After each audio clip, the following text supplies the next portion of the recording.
Po 7 dienų vaisių iššūkio, nauda, kad organizmas prasivalė, jaučiu lengvumą, energiją. Tačiau yra ir minusas, praradau šiek tiek raumeninės masės, labai jaučiasi sportuojant, bet čia nesvarbu, porą savaičių ir grįšiu į formą. O dabar važiuojam į laukinį paplūdimį. O kad į laukinį paplūdimį patekti, reikėjo... Čia slydo.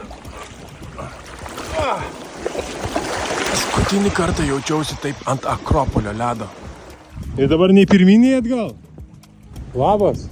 Niuk. Eik, tu savo neturiu maisto. Jūs čia gyvenat? Vargšeliai. O, laiptai kažkokie. Geras. Labai panašu, kai kažkadaise mano senelis vyrė samagoną. Hop. Hop. Opapa. Hop. Ir paskutinis. Nu ir laiptukai. Kelias į džiungles ir kelias į miestą.